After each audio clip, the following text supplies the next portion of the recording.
బ్రతికిన ఆ అబ్రహాము గారికే అంత వైరాగ్యం ఉండేది. సమాధానం కాపాడుకోవాలి, మేము సమాధానంగా ఉండాలి, అర్థమవుతుందా? సంతోషంగా ఉండాలి. నీవు నేను ఎవరము చెప్పండి? మనం ఎవరమే? బంధువులం. నీకు నాకు, నీ కాపరులకు నా కాపరులకు కలహం ఉండకూడదు. నువ్వు ఉత్తరానికి వెళ్తానంటావా, నేను దక్షిణానికి వెళ్తా. నువ్వు తూర్పుకి వెళ్తానంటావా, నేను పడమరికి వెళ్తా. అంటే చూడండి ప్రియమైన వాళ్ళరా,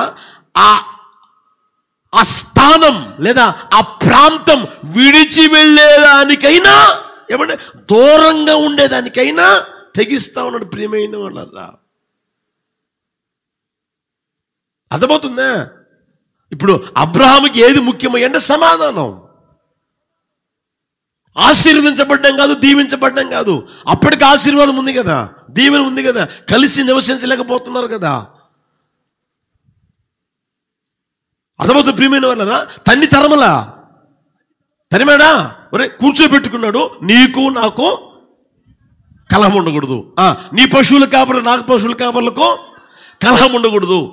కనుక మనం సమాధానంగా ఉందాం. నువ్వు అటు వెళ్తావా, నేను ఇటు వెళ్తా, నువ్వు ఇటు వెళ్తావా, నేను అటు వెళ్తా అని ఎలా చెప్పుకొని ప్రియమైన వాళ్ళరా కాస్త దూరంగా ఉంటున్నారు. గమనించండి, సమాధానం కాపాడుకునే దానికి ఎంతగా బ్రతిమలాడుకుంటున్నాడు చూడండి. ఏమన్నా అక్కడ చూడండి, దయచేసి ఆ మాట చూడండి అక్కడ. ఈ దేశమంతయు నీ ఎదుట ఉన్నది కదా, దయచేసి. ఒరే నీవు నేను బంధువులం రా, వేరుగా ఉందాం రా. నీవు నేను వేరుగా ఉందాం రా. పశువులు కాబట్టి జగడాలు వస్తుంది కనుక కాస్త దూరంగా ఉందాం రా. దయచేసి బ్రతిమలాడుకుంటున్నాడు ప్రియమైన అన్నారు. దేనికోసం తెలిసిన? సమాధానం కాపాడుకునేదానికి, సమాధానంగా ఉండగలిగేటట్లుగా. ఆస్తి అయినా సరే, ఆ స్థలమైనా సరే వదులుకునేదానికి సిద్ధమై చెప్తాడు. నువ్వు ఇటు వెళ్తావా, నీ ఇటు వెళ్తా, నువ్వు ఇటు వెళ్తావా, నీ ఇటు వెళ్తా. యేసయ్యకి మహిమ కలుగును గాక. హల్లెలూయా. ఈరోజు చూడండి, అంత భూమి కోసం, అంత ఆస్తి కోసం, అంత డబ్బు కోసం, ఏమండి పదవి కోసం, లేదా పట్టుదల కోసం, లేదా మాట కోసం, అర్థమవుతుంది ప్రియమైన వాళ్ళరా. ఈరోజు సమాధానం పోగొట్టుకొని బ్రతికే బ్రతుకు అదొక బ్రతికేనంటారా? ఒకసారి గుర్తెరగండి, అదొక బ్రతికేనా? మనకు అవసరమైంది ఏంటి చెప్పరామండి? దీర్ఘ ప్రార్థన చేయడం కాదు, 24 రోజులు ఉపవాసం ఉండి ఏం ప్రయోజనం? బ్రతుకులో సమాధానం లేదే, నీకు ఒక నెమ్మది లేదే, నీ జీవితంలో లేదే, నీ కుటుంబంలో లేదే. మళ్ళా దీర్ఘ ప్రార్థన ఏం ప్రయోజనం? అర్పణ కాదు ముఖ్యం, అర్పించే మనిషి ముఖ్యం. హల్లెలూయా. అతనిలో సమాధానం అనేది ముఖ్యం ప్రియమైన వాళ్ళ. యేసయ్య అది కోరుకుంటా ఉన్నాడు. చూడండి, ఈ రోజున ఆ భూమి కోసమైనా సరే, ఆస్తి కోసమైనా, డబ్బు కోసమైనా, పదవి కోసమైనా, ఏదో ఒక మాట, భార్యాభర్తలు అన్న తర్వాత సహజమది, అన్నదమ్ముల తర్వాత సహజం, ఒక మాట వస్తుంది. దాని కొరకు నువ్వు బుద్ధిహీనంగా మారితే ఎలా? నువ్వు దుర్మార్గుడిగా మారితే ఎలా? లోకస్తుల కంటే నీచంగా మారితే ఎలా? నీకంటే లోకస్తులు మేలు కదా. ఒక మాట అనుకున్నా కూడా మళ్ళా కలిసి మీరు తిరుగుతూ ఉంటారే. ఒక మాట అనుకున్నా కూడా ఏమంటే 4 రోజులు దూరమైనా సరే 5వ రోజు ఏం చేస్తారు? మళ్ళీ కలిసిపోతారే. భుజం మీద చేసుకుని రారా పోదాం, ఆ రోజు ఏదో తప్పు జరిగిపోయింది లేరా, ఆ రోజు ఏదో ఎవడో మాట విన్నాను లేరా అని కలిసిపోతూ ఉంటారే. మరి నీకేమైంది?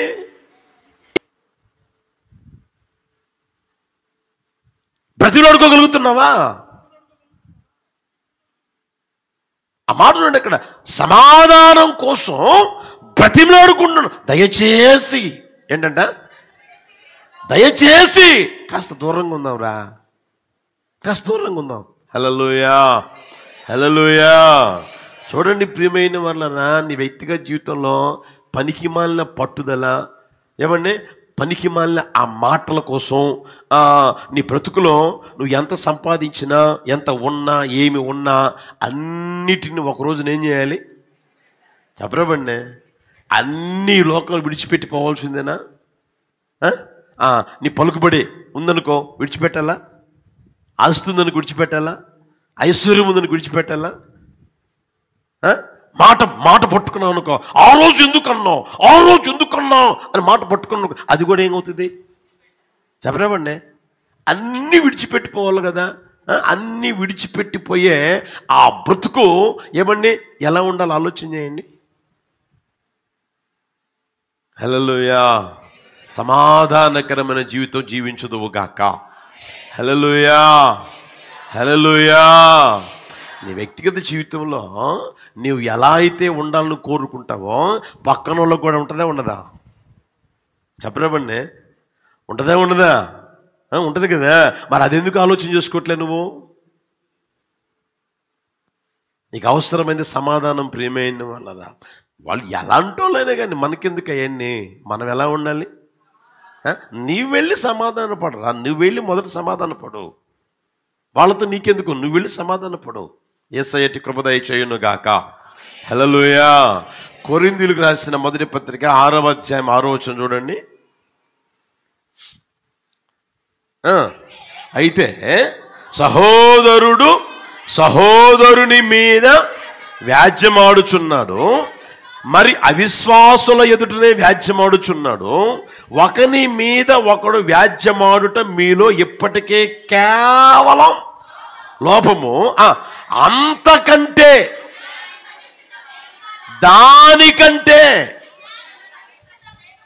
దానికంటే మీ సొత్తులను అపహరింపనిచ్చుట. హల్లెలూయా. తగాదలు పెట్టుకునే కంటే, జగడలు పెట్టుకునే కంటే, కొట్లాట పెట్టుకునే కంటే, మాట పట్టింపు కంటే నీకు ముఖ్యమైన తెలిసిన ప్రియమైన వల్లరా అన్యాయం జరుగుతుందా సహించేయి.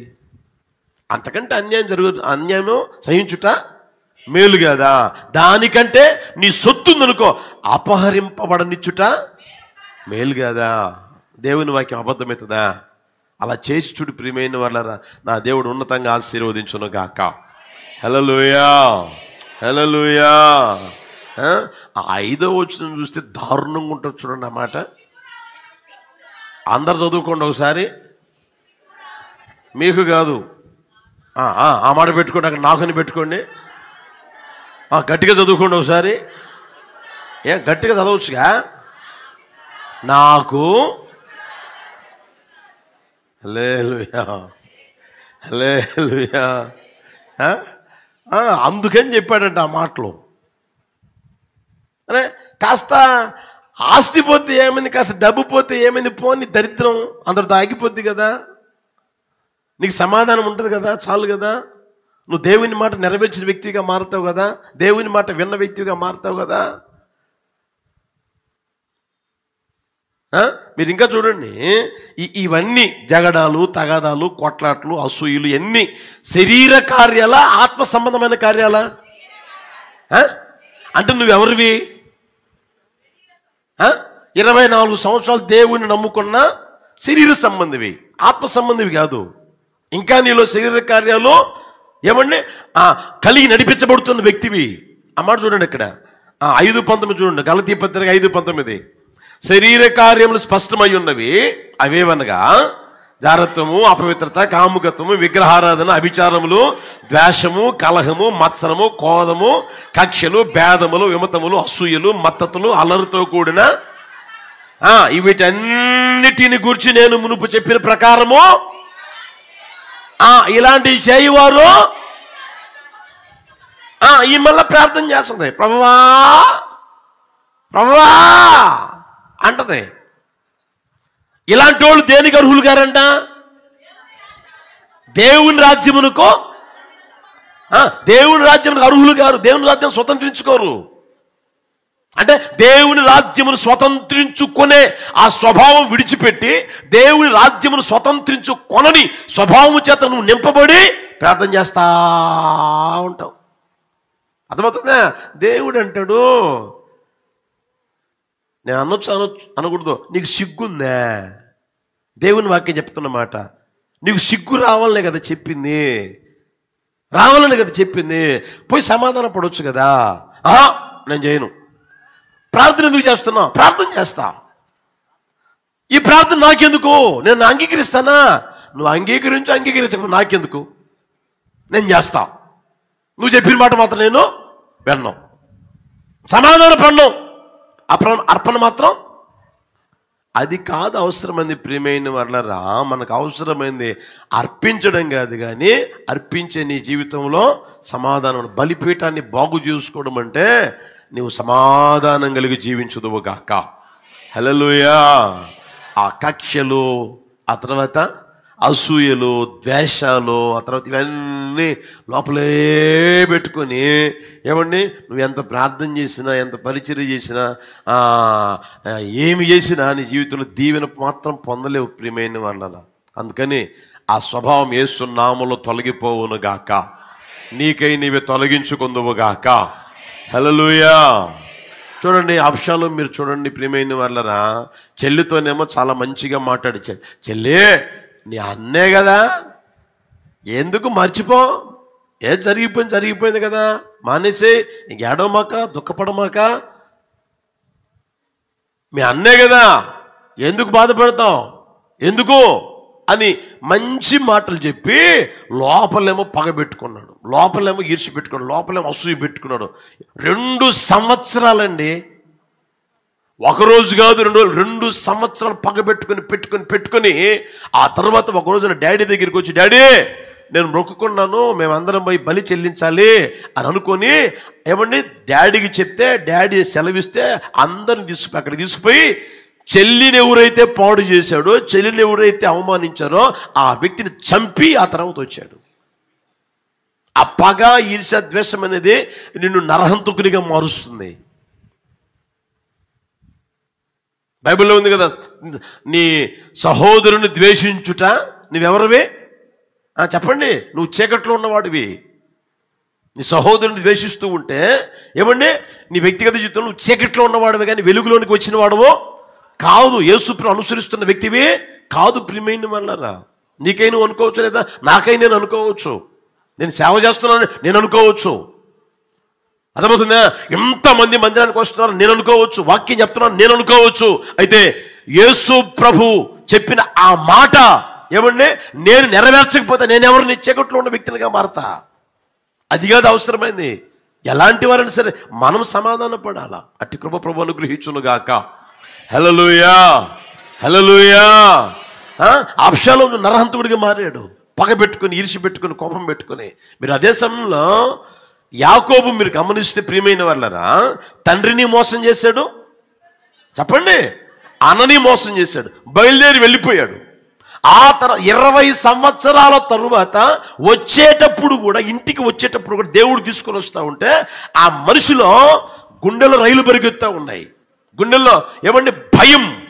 ఏంట్రా భయపడుతున్నావు అంటే, మా అన్న చంపేస్తాడేమో,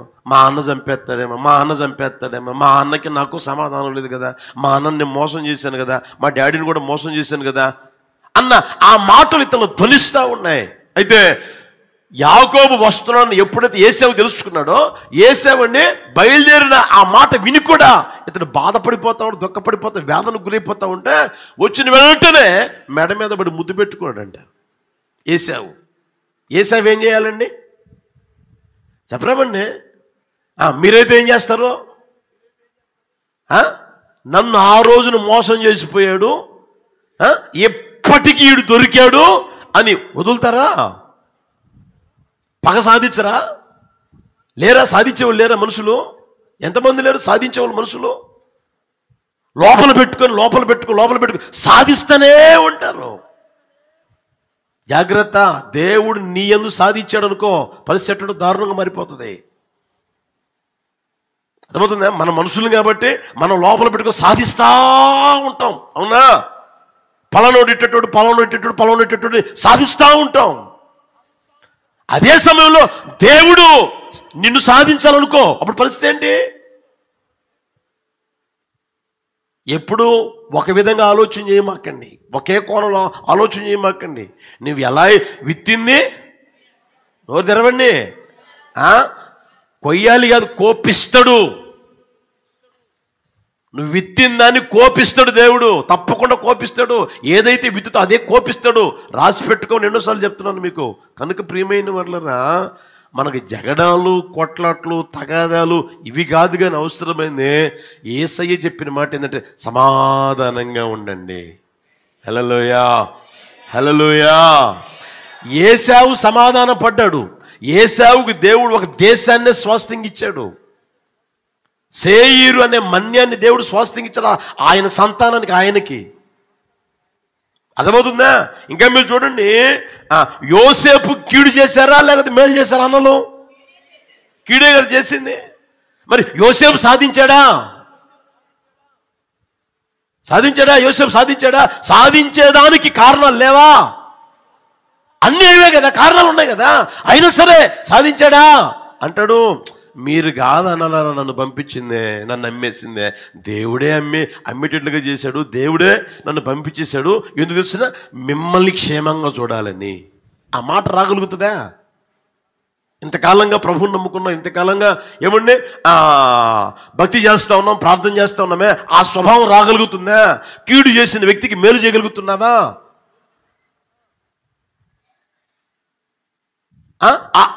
యోసేపు చూడండి, ఆ మాట ఎప్పుడైతే అన్నాడో దేవుడు అతను ఏ స్థితిలో ఉంచాడు గమనించండి. దాన్ని అంటారు పెద్దరికమని. అర్థమవుతుందా? పెద్ద మనిషి అండి. ఎందుకు? నీళ్ళని బావిలో అదే అంటారే, ఏమంటారు? నిచ్చెనేసుకుని తోకాలండి, మళ్ళీ ఎవరు తీసేవాళ్ళు ఉండరు కదా ఎక్కి రావడానికి. నేను పెద్దోని రా, దేనికి?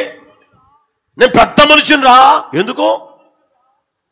ఆ స్వభావం వస్తుందా? సహించగలిగే స్వభావం వస్తుందా? జగడాలు పెట్టుకునే స్వభావమా, తగాదాలు పెట్టుకునే స్వభావమా, లేకపోతే సమాధానం కోల్పోయే ఆ జీవితమా, సమాధానం కాపాడుకునే ఆ జీవితమా? కనుక ప్రియమైన వాళ్ళన్నా, మన జీవితంలో మనకు బాగానే ఉంటుంది. అయితే దేవుడు అంటాడు, నీ మీద నీ సహోదరునికి ఏమైనా విరోధము కలదని నీ జ్ఞాపకం వచ్చిందా, నీవే వెళ్ళు. వాడు రావడం కాదు, నువ్వు వెళ్ళి సమాధానపడు. హల్లెలూయా, హల్లెలూయా. అట్టి ఆత్మ సంబంధమైన అనుభవంలోనికి ప్రభు తీసుకుని వచ్చును గాక. హల్లెలూయా. సమాధానంగా జీవించడం అనేది ఆత్మఫలం అండి. ఆత్మఫలం అది. పరిశుద్ధాత్మను పొందుకొని ఏమండి చేతులు ఊపుకుంటాం, ఒకరు మూతిరాలు కొట్టి ఆ తర్వాత భాషలు మాట్లాడమే కాదు,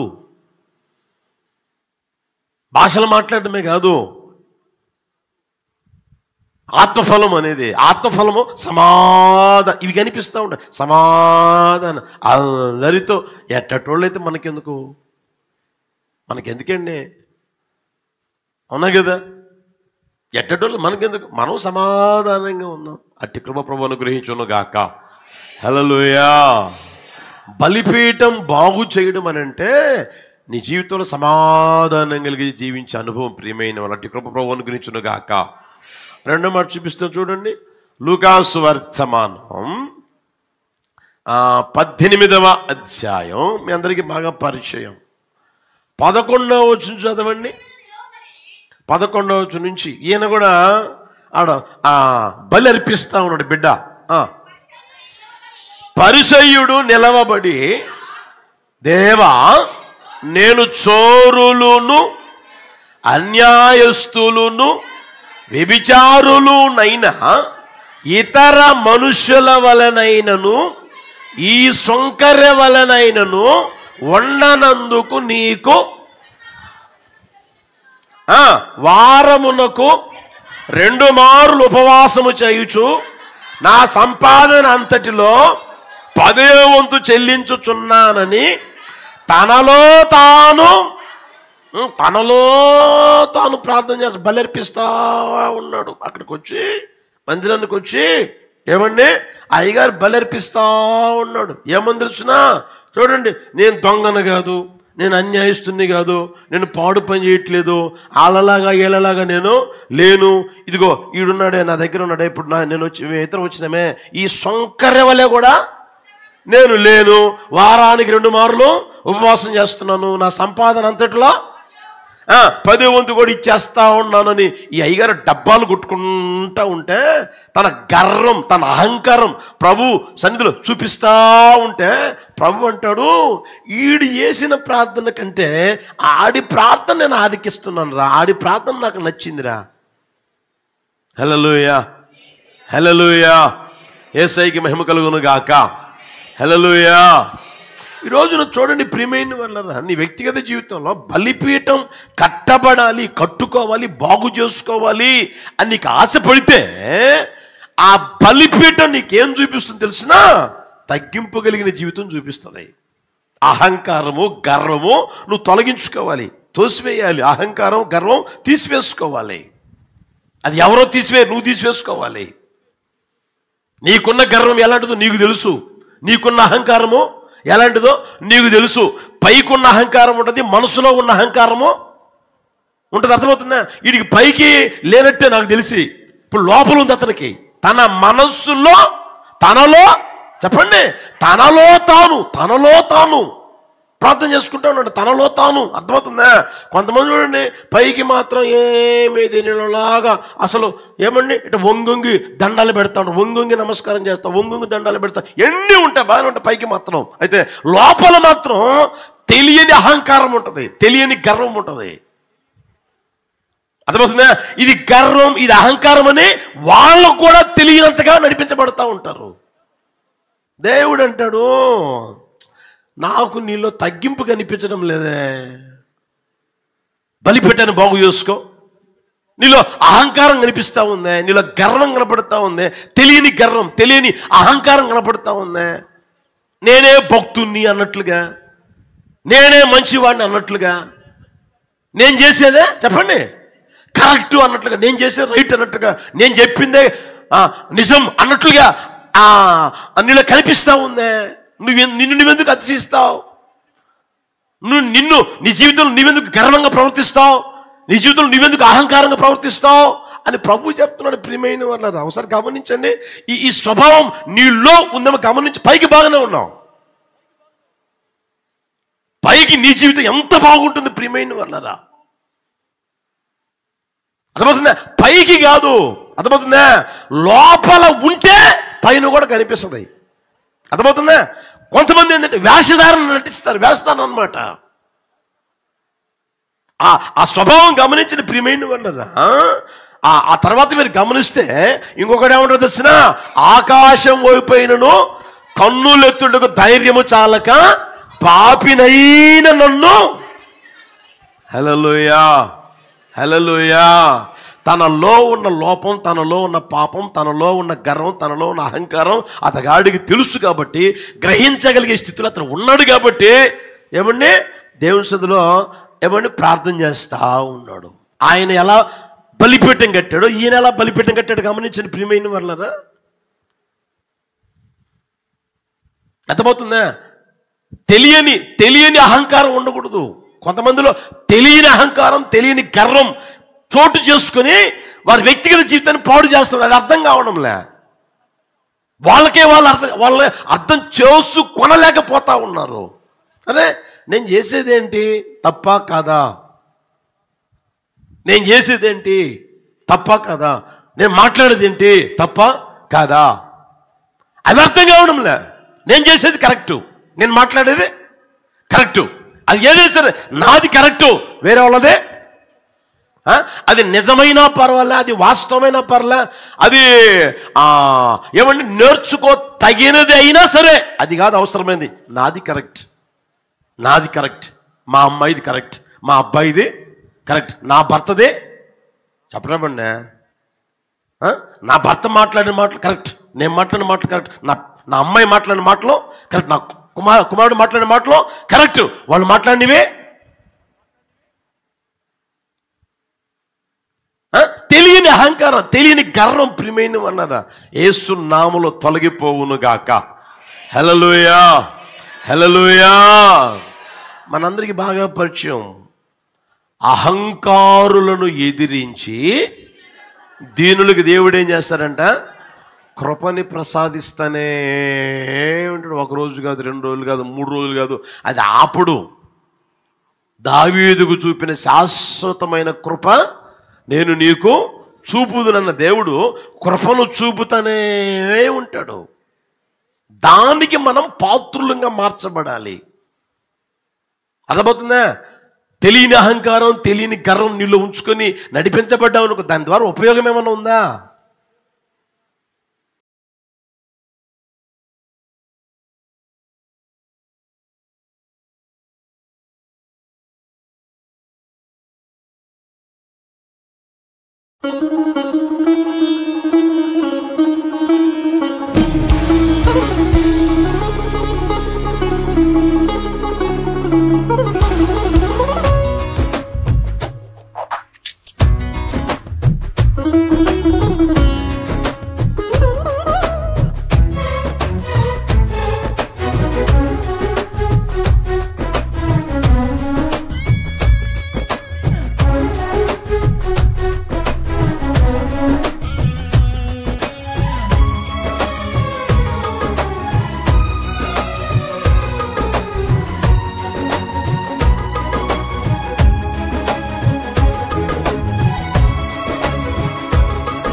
నూతనమైన కృపా, నవనూతనమైన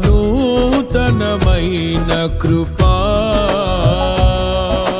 శాశ్వతమైన కృపా, బహు ఉన్నతమైన కృపా,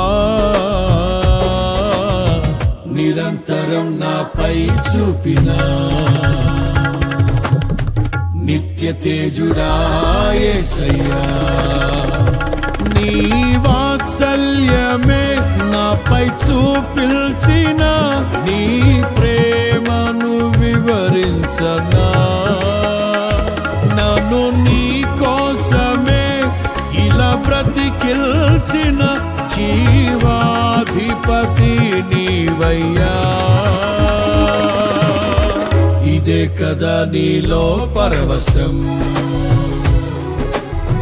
మరువలేని తీయని జ్ఞాపకం. నూతనమైన కృపా, నవనూతనమైన కృపా,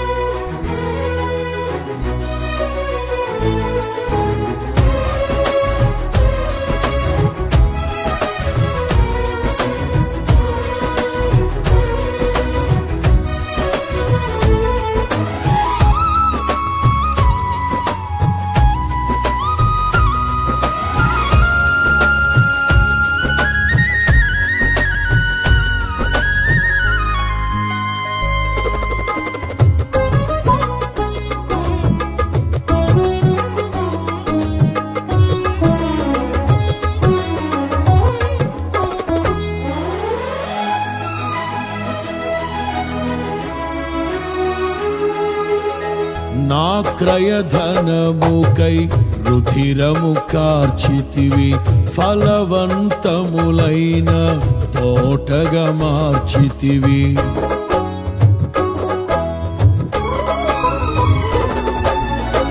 నా క్రయధనముకై రుధిరము కార్చితివి, ఫలవంతములైన తోటగా మార్చితివి. ఫలితము కొరకైన శోధన కలిగినను, ప్రతిఫలముగా నాకు ఘనతను నియమించి, ఆశ్చర్యకరమైన ఆదరణ కలిగిల్చి, అన్ని వేళలయందు ఆశ్రయమైనావు. ఎంతగా కీర్తించిన నీ రుణమే నే తీర్చగలనా. ఇదే కదా నీలో పరవశం, మరువలేని తీయని జ్ఞాపకం. పూర్ణమైన కృపా